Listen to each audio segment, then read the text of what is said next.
അപ്പൊ തുടങ്ങാല്ലേ? വിവേചന ശക്തി ഉപയോഗിച്ചുകൊണ്ട് നിർവഹിക്കുമെന്നും ഭാരതാംബയുടെ നാമത്തിൽ സത്യപ്രതിജ്ഞ സ്വാമി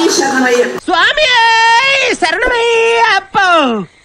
വിവേചന ശക്തി ഉപയോഗിച്ചുകൊണ്ട് നിർവഹിക്കുമെന്നും ശബരിമല അയ്യപ്പനാമത്തിൽ സത്യപ്രതിജ്ഞ ചെയ്തുകൊള്ളുന്നു.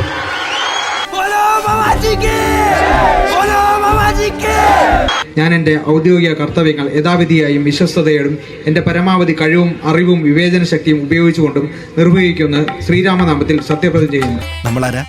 ഞാൻ രാമൻ. ഓ രാംജി. ഇത് എന്റെ അനിയൻ ലക്ഷ്മൺ. ഓ ലക്ഷ്മൺജി. കുറച്ച് ക്ഷീണം. ശ്രീ പത്മനാഭ നാമത്തിൽ സത്യപ്രതിജ്ഞ ചെയ്യുന്നു. ആറ്റുകാലമ്മയുടെ നാമത്തിൽ സത്യപ്രതിജ്ഞ ചെയ്യുന്നു. എന്റെ ആറ്റുകാൽ ഭാസ്കര, അങ്ങനെ ഒരു ദൈവം ഇല്ല. ഇത്തരം സന്ദർഭങ്ങളിൽ ഇല്ലാത്ത ദൈവത്തെ വരെ വിളിച്ചു പോകും.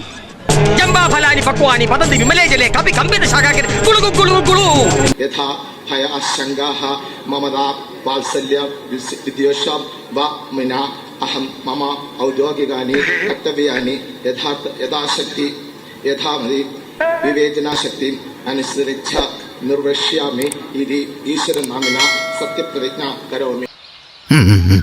എന്താ ഷൈട്ടോ പറഞ്ഞേ? ഒന്നും മനസ്സിലായില്ല, പക്ഷെ കാണിക്കണ്ട.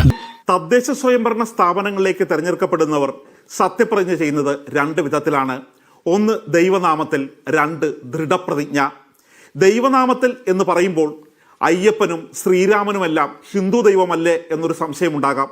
ഹിന്ദു ദൈവങ്ങൾ തന്നെയാണ്, പക്ഷേ ദൈവനാമത്തിൽ എന്ന് മാത്രമേ പറയാവൂ.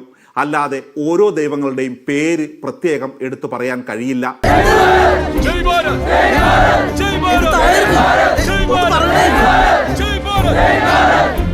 തദ്ദേശ സ്വയംഭരണ സെക്രട്ടറിക്ക് ഒരു പരാതി സുപ്രീം കോടതിയിലെ അഭിഭാഷകനായ സുഭാഷ് തേക്കാടൻ അയച്ചിട്ടുണ്ട്. ഈ പരാതിയിൽ ചൂണ്ടിക്കാണിച്ചിരിക്കുന്നത് ഇവരെ കൊണ്ട് ഒന്നുകൂടി സത്യപ്രതിജ്ഞ ചെയ്യിക്കണം എന്നാണ്. കിഴങ്ങന്മാരെ യുവമാരെല്ലാം രാജ്യദ്രോഹികളല്ലേ? ഓഹോ, നമ്മളല്ലേ ഉള്ളൂ നമ്മുടെ ഭാരത് മാതാവിനെ കാക്കാൻ. ഇഷ്ടപ്പെട്ട ദൈവങ്ങളുടെ പേരിൽ ചെയ്ത സത്യപ്രതിജ്ഞ നിയമപരമായി അസാധുവാണ്. സുമേഷിക്ക് പനിയായി കാണിച്ചു കൊടുക്കരുത്. ചലോ സുമേഷ് ജി. അവർ ഇന്നലെ മുതൽ സത്യപ്രതിജ്ഞ ചെയ്തപ്പോൾ അംഗമായി എന്നാണ് കരുതിയിരിക്കുന്നത്. പക്ഷേ അവർ അംഗങ്ങളായിട്ടില്ല. അവർ വീണ്ടും നിയമവിധേയമായി സത്യപ്രതിജ്ഞ ചെയ്താൽ മാത്രമേ അംഗങ്ങളാകുകയുള്ളൂ. അങ്ങനെയൊക്കെ വഴിയില്ല.